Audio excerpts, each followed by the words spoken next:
नमस्कार विद्यार्थियों, आपका राजकीय महाविद्यालय फागी में स्वागत है। मैं डॉक्टर मुरारीलाल दाइमा, सह आचार्य राजनीति विज्ञान, राजकीय महाविद्यालय फागी, आपको राजनीति विज्ञान विषय का अध्ययन कराऊंगा। आज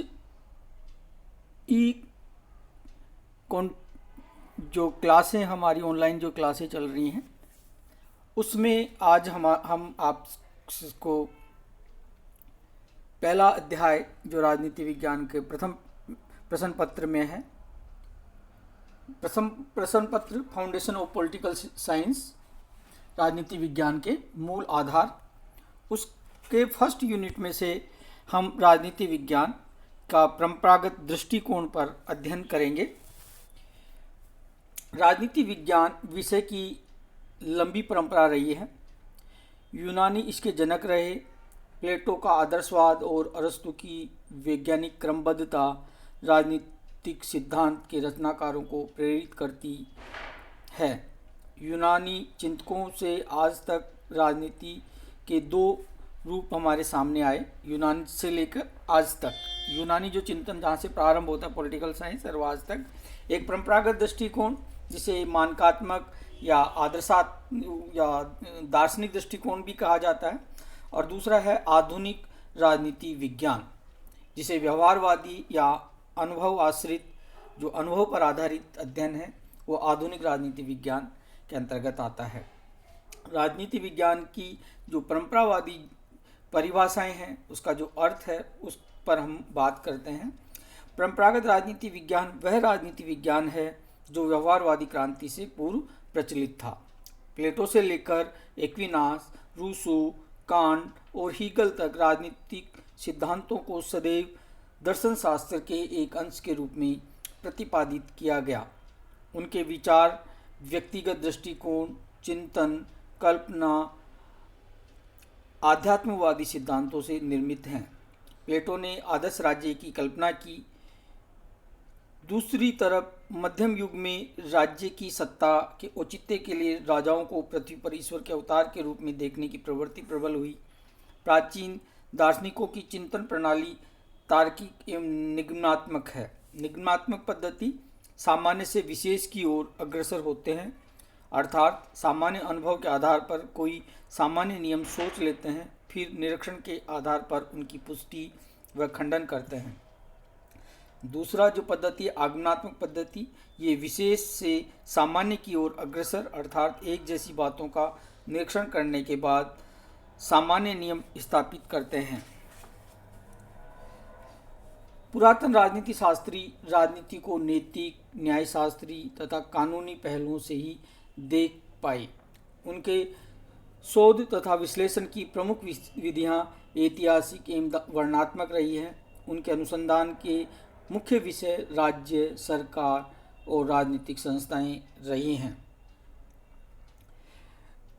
गार्नर, बंसली, गैरेट, एक्टन आदि विद्वानों ने राजनीति विज्ञान को राज्य से संबंधित विज्ञान माना है। आपको ये नाम याद रखने, परंपरागत राजनीति जो विज्ञान के जो विद्वान हैं।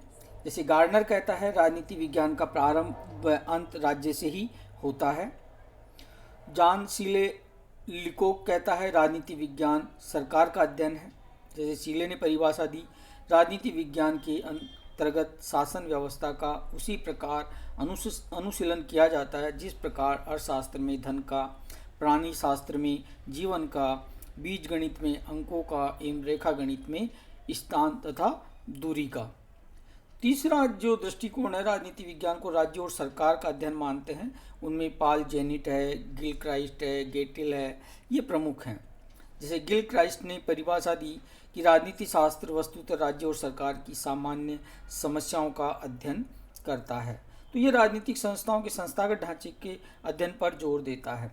तो राजनीति विज्ञान की परिभाषा में हमने ये देखा कि राजनीति विज्ञान राज्य, सरकार, राजनीतिक संस्थाओं का एक अध्ययन है। इसके बाद हम लेते हैं राजनीति विज्ञान का क्षेत्र परंपरागत दृष्टिकोण के अनुसार। राजनीति विज्ञान के अध्ययन की विषय वस्तु राज्य रही है। इसलिए राजनीति विज्ञान राज्य के सैद्धांतिक एवं संगठन से संबंधित प्रश्नों का विवेचन करता है। राज्य क्या है, उसका विकास कैसे और क्यों हुआ, इसका आधार क्या है, इसका कार्यक्षेत्र क्या है, इसकी सत्ता का क्या स्वरूप है, इस सत्ता का राज्य के शासितों से क्या संबंध है, इसकी आज्ञाओं का पालन क्यों किया जाता है। इसलिए महत्वपूर्ण सैद्धांतिक प्रश्न हैं जिनकी खोज राजनीति विज्ञान करता है।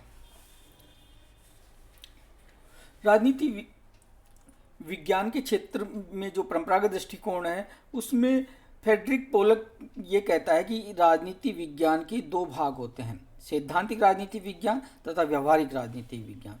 सैद्धांतिक राजनीति विज्ञान में राज्य के मूल तत्वों, सिद्धांतों, आदर्शों पर विचार किया जाता है, तो व्यवहारिक राजनीतिक विज्ञान में उन साधनों एवं उपायों का विवेचन होता है जिनके द्वारा राज्य की सत्ता की अभिव्यक्ति और प्रयोग होता है। तो राजनीति विज्ञान के क्षेत्र के विषय में तीन प्रकार की विचारधाराएं हमारे सामने हैं, राज्य, सरकार और तीसरा राज्य एवं सरकार। लेकिन हम मानव तत्व की उपेक्षा नहीं कर सकते, क्योंकि किसी भी सामाजिक विज्ञान, राजनीति विज्ञान का अध्ययन उसके प्रसंग में मानव तत्व के अध्ययन के बिना पूर्ण नहीं हो सकता। तो क्षेत्र में मनुष्य, राज्य तथा सरकार तीन भाग हैं। जैसे मनुष्य का अध्ययन कि प्रत्येक समाजशास्त्र मनुष्य के कार्यकलापों के किसी पहलू विशेष को लेकर विकसित हुआ। राजनीति विज्ञान मनुष्य के कार्यकलापों के उस पहलू का अध्ययन है जिसका संबंध राज्य से है। मनुष्य के हितों के लिए ही राज्य अस्तित्व में आया। राज्य व्यक्ति के अधिकारों की रक्षा करता है और मानव जीवन को सार्थक बनाता है। राजनीति विज्ञान में मनुष्य के अधिकारों, राज्य के प्रति उसके कर्तव्यों तथा मनुष्य एवं राज्य के पारस्परिक संबंधों का अध्ययन है। दूसरा, राज्य का अध्ययन कि राजनीति विज्ञान में राज्य का सर्वांगीण एवं सर्वकालिक अध्ययन होता है कि हम राज्य के अतीत, वर्तमान और भविष्य तीनों का अध्ययन यहाँ करते हैं राजनीति विज्ञान में। राज्य के अतीत का अध्ययन कि राज्य की उत्पत्ति का अध्ययन कि एक राज्य का जन्म कैसे हुआ। तो अलग अलग विचारधाराएं, जैसे एक कुल से परिवार बनता है, परिवार जब बड़ा होता है तो बड़ा कुल बन जाता है जिसे कबीले बन जाते हैं, फिर जनपदों, नगर, राज्यों का निर्माण होता है, सिटी स्टेट, संपूर्ण प्रभुत्व संपन्न राज्य बनते हैं। तो राज्य की उत्पत्ति कैसे हुई, उसका स्वरूप भिन्न भिन्न समयों में कैसे रहा तथा उसका विकास निरंतर किस प्रकार होता गया। इसके अलावा मनुष्य के राज्य के बारे में विचार भी निरंतर बदलते रहते हैं। एक समय राज्य को देवीय मानकर उसकी आज्ञाओं का पालन किया जाता था। वर्तमान समय राज्य की प्रभुत्व शक्ति जनसाधारण में निहित होती है, इसलिए आज प्रतिनिधात्मक शासन व्यवस्था है। तो ये तो राज्य के अतीत का अध्ययन हो गया। अब हम राज्य के वर्तमान का अध्ययन कि राज्य क्या है, उसका वर्तमान स्वरूप का अध्ययन हम कैसे करें। जैसे अरस्तु कहता है कि राज्य की उत्पत्ति जीवन की अनिवार्य आवश्यकताओं के कारण हुई है और अच्छे जीवन के लिए ही उसका अस्तित्व चला आ रहा है। कि राज्य की उत्पत्ति क्यों हुई कि मनुष्य के जीवन के लिए जरूरी आवश्यकताओं की पूर्ति राज्य करता है और उसके अच्छे जीवन के लिए उसका अस्तित्व बना हुआ है कि उसके जीवन को अच्छा और अच्छा बनाएगा, इसलिए वो बना हुआ है। तो राजनीति विज्ञान इस बात पर विचार करता है कि वर्तमान समय में राज्य का क्या स्वरूप है, उसका क्या प्रयोजन है, उसका क्या उद्देश्य है तथा उसका क्या कर्तव्य है। तीसरा है राज्य के भविष्य का अध्ययन कि परिवर्तन प्रकृति का नियम है, इसलिए राज्य का वर्तमान स्वरूप अंतिम नहीं माना जा सकता। अतीत की तरह वर्तमान समय में भी ऐसे अनेक सिद्धांतों का विकास हो रहा है जो राज्य के स्वरूप, उद्देश्य एवं कार्य क्षेत्र के संबंध में अनेक नवीन विचार हमारे सम्मुख प्रस्तुत करते हैं। जैसे समाजवादी सिद्धांत कि समाज का आर्थिक जीवन भी राज्य द्वारा नियंत्रित होना चाहिए। बहुल समाजवादी सिद्धांत कि वो ये कहते हैं कि राज्य को अन्य मानव समुदायों जैसे धार्मिक, आर्थिक तथा सांस्कृतिक के समकक्ष ही समझा जा सकता है। अराजकतावादी वो ये कहते हैं कि राज्य को अनावश्यक मानते हैं और एक ऐसे समाज की कल्पना करते हैं जिसमें राज्य की सत्ता ही नहीं रहेगी। तो इस प्रकार राजनीति विज्ञान में हम राज्य का सर्वकालिक अध्ययन करते हैं और राज्य अतीत में कैसे रहा, उसकी ऐतिहासिक खोज, राज्य वर्तमान में क्या है, इसका विश्लेषणात्मक अनुशीलन और राज्य कैसा होना चाहिए, इसका राजनीतिक तथा नैतिक विवेचन इसके अंतर्गत होता है। तीसरा जो आता है वो है सरकार का अध्ययन, कि राज्य के स्वरूप की क्रियात्मक अभिव्यक्ति तथा उसके प्रयोजन एवं उद्देश्य की पूर्ति सरकार द्वारा होती है। तो राजनीति विज्ञान में हम सरकार के अंगों, उसके प्रकार तथा उसके संगठन आदि का अध्ययन करते हैं।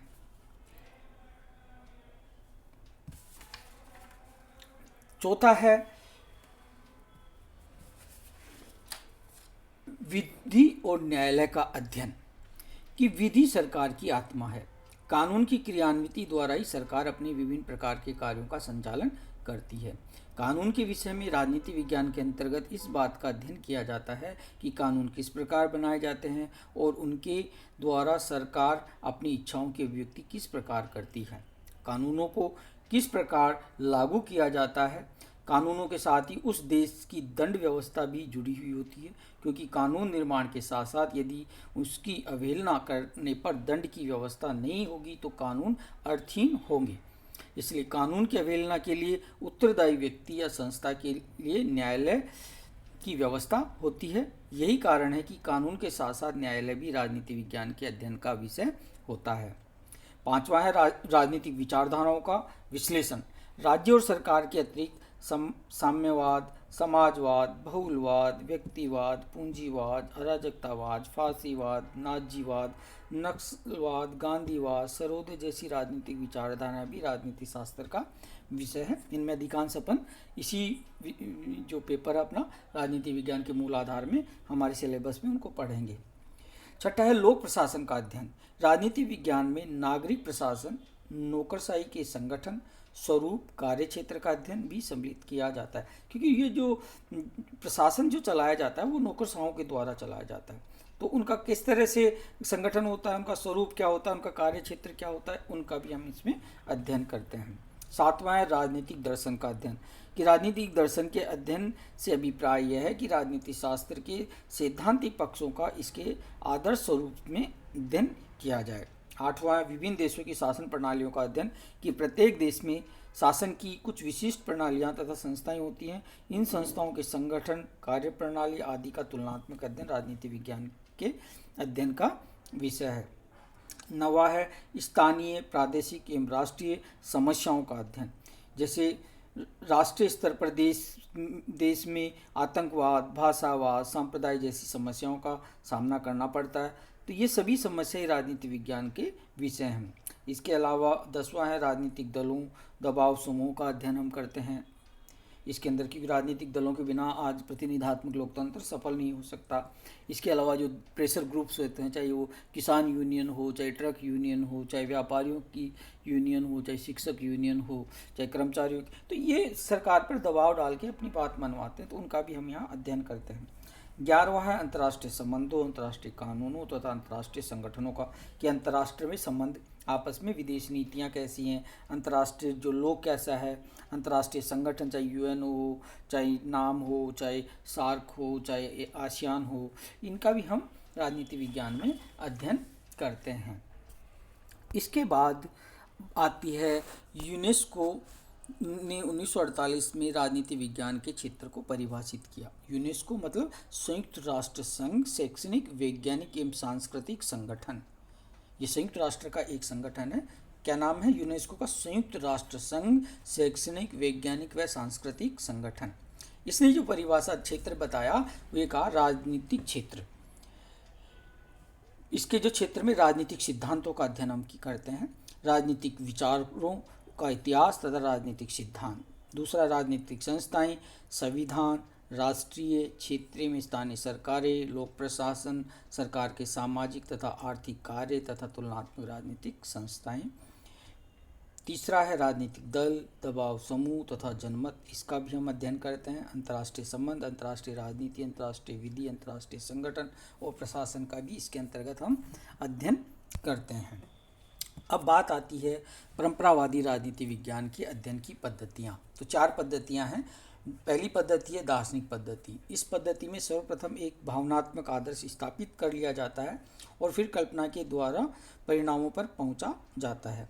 अध्ययन में अमूर्तता, राजनीति की ऊंचे मानकों, नैतिकता व मूल्यों से जोड़ा जाता है। सुकरात, प्लेटो, अरस्तु, Thomas More, Rousseau, Kant, Hegel, Green, Bosanquet, ये सारे दार्शनिक पद्धति को मानने वाले हैं। इसके दोष क्या है कि अध्ययन अत्यंत अमूर्त हो जाता है और मानपरक होने के कारण व्यवहारिक नहीं रह जाता है। दूसरी पद्धति है ऐतिहासिक पद्धति। इतिहास राजनीति विज्ञान की प्रयोगशाला है। राजनीतिक संस्थाओं, आदर्शों, सिद्धांतों, समस्याओं की जड़ें इतिहास में के पृष्ठों में खोजी जा सकती हैं। ऐतिहासिक घटनाओं व तथ्यों के आधार पर अपनी धारणाएं बनाते हैं और फिर किसी निष्कर्ष पर पहुंचते हैं। मैकियावेली, बोंदा, Montesquieu, Burke, Marx, Karl Marx आदि इस ऐतिहासिक पद्धति को मानते हैं।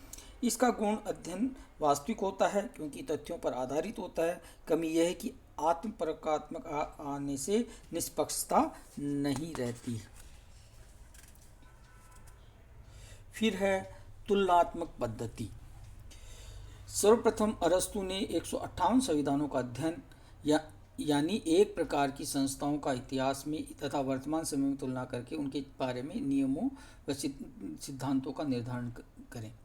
मॉन्टेस्क्यू, लॉर्ड ब्राइस, डी टाकविले आदि इनको मानते हैं। केवल राज्य ही की संस्थाओं जैसे राजपद, राष्ट्रपति का पद, संसद, मंत्रिमंडल, न्यायालय, राजनीतिक दल तथा गुटों के बारे में हम अध्ययन करते हैं। बेजहार्ट, फाइनर, स्ट्रोंग, डुवर्जन आदि इसको तुलनात्मक पद्धति को मानते हैं। इनमें वास्तविकता तो होती है लेकिन अपने क्षेत्र को बहुत सीमित रखा जाता है और ये भी हो सकता है कि उसके मन में पूर्वाग्रह हों। और चौथा है वैधानिक पद्धति। यह पद्धति राज्य को एक कानूनी इकाई मानती है जिसका कार्य कानून बनाना, उन्हें क्रियान्वित करना। यह राजनीतिक संस्थाओं का अध्ययन संवैधानिक कानून के परिप्रेक्ष्य में करती है। ये राज्य द्वारा बनाए कानूनों को ही सब कुछ मानते हैं, जैसे सिसरो, बोंदा, होब्स, ऑस्टिन, डाइसी, विलोबी, डिकविट ये विद्वान हैं जो वैधानिक पद्धति को मानते हैं। ये उपागम भी राज्य का वास्तविक अध्ययन करता है लेकिन ये कानून पर ही सारा बल देता है। मैकाइवर और लास्की मानते हैं कि कानून के अलावा भी बहुत कुछ है, सामाजिक रीति रिवाज, धर्म, संघों का व्यक्तित्व आदि जो राजनीति को या व्यवस्था को प्रभावित करता है। अब हम बात करेंगे राजनीति विज्ञान की विशेषताएं। रिपब्लिक में प्लेटो द्वारा प्रतिपादित आदर्श राज्य की अवधारणा आई कि परंपरागत राजनीति विज्ञान का श्रेष्ठतम नमूना है। ये रिपब्लिक जो प्लेटो की रचना है आदर्श राज्य की, जो ये परंपरागत राजनीति विज्ञान का सबसे अच्छा उदाहरण है। आधुनिक युग में परंपरागत राजनीति विज्ञान के प्रबल समर्थकों की काफ़ी संख्या है। हम Rousseau, Kant, Hegel, T H. Green, Bosanquet, Laski, Oxford, Leo Strauss इत्यादि को रचनाओं में प्लेटो के विचारों की झलक हम देख सकते हैं। प्लेटो का आदर्श राज्य एक कल्पना यूटोपिया था, तो सिसरो का दर्शन न्याय और प्राकृतिक कानून की अमूर्त अवधारणा पर आधारित था। मध्ययुगीन चिंतकों ने एक ऐसी व्यवस्था का विकास करने के संबंध में सोचा जिसके अंतर्गत पृथ्वी पर ईश्वर के राज्य की स्थापना की जा सके। संत ऑगस्टाइन ने दी सिटी ऑफ गॉड में दो तरह के नगरों की बात की, एक सांसारिक नगर जो शैतान से प्रशासित होते हैं और एक ईश्वरीय नगर जो ईश्वर द्वारा संचालित होते हैं। इसके बाद संत थॉमस एक्विनास आए जो चर्च को सर्वोपरि माना और इसे मध्ययुग का अरस्तु कहलाया। फिर कांट ने विधिक कानूनों को नैतिक कानूनों का अंग बताया, तो हीगल ने राज्य को पृथ्वी पर ईश्वर का अवतार कहा। हीगल ने विश्व के मूल में विश्वात्मा को माना, वहाँ ग्रीन ने इसे शाश्वत चैतन्य का नाम दिया। परंपरागत राजनीति विज्ञान कल्पना और दर्शन पर आधारित है। उन्होंने मानवीय जीवन तथा सामाजिक लक्ष्यों तथा मूल्यों की ओर ध्यान दिया। इन सिद्धांतों के ये विद्वानों के विचारों को परंपरागत परानुभववादी कहा गया। उनके विचार व्यक्तिपरक और उनकी चिंतन प्रणाली निगमनात्मक है। जो अपने ये पढ़ा ये प्लेटो, सिसरो, कांट, हीगल, इनके, तो इस आधार पर हम इसकी विशेषताएं बताते हैं। पहली विशेषता है कल्पनात्मक और आदर्शी, कि कोई कल्पना मस्तिष्क में कर ली जाती है और फिर उसी कल्पना को रचनात्मक रूप दिया जाता है। जैसे प्लेटो ने दार्शनिक राजा की कल्पना कर ली और एक आदर्श राज्य की बात की। दूसरा है अपरिष्कृत परंपरागत पद्धतियाँ, कि इनकी जो पद्धति है वो अपरिष्कृत है, जैसे ऐतिहासिक, विश्लेषणात्मक, आदर्शात्मक, उपदेशात्मक, वर्णनात्मक, परिभाषात्मक। तो राजनीतिक चिंतकों ने राज्य, कानून, संप्रभुता, अधिकार, न्याय आदि संकल्पनाओं की विवेचना में ही राजनीति को परिसीमित कर दिया। तीसरी विशेषता है नैतिकता और राजनीतिक मूल्यों पर विशेष बल। क्या होना चाहिए, इसका क्या कार्य है, नैतिक निर्णय देना, ये चीज़ें इन्होंने बात की। चौथी विशेषता है कानूनी औपचारिक संस्थागत अध्ययन पर बल। डाइसी, मुनरो, आग, जिंक ने कानूनी औपचारिक संस्थाओं की बात की।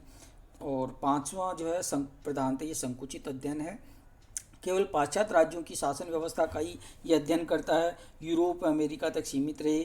उन्होंने साम्यवादी जगत, तीसरी दुनिया के विकासशील देशों की राजनीतिक व्यवस्थाओं के अध्ययन की ओर पर्याप्त ध्यान नहीं दिया। तो ये हमने परंपरागत राजनीति विज्ञान का अर्थ से लेकर उसकी परिभाषा, उसका क्षेत्र, उसके अध्ययन की पद्धतियाँ और उसकी विशेषताओं को आपसे चर्चा की है। मैं अपेक्षा करता हूँ आपको समझ में आया होगा।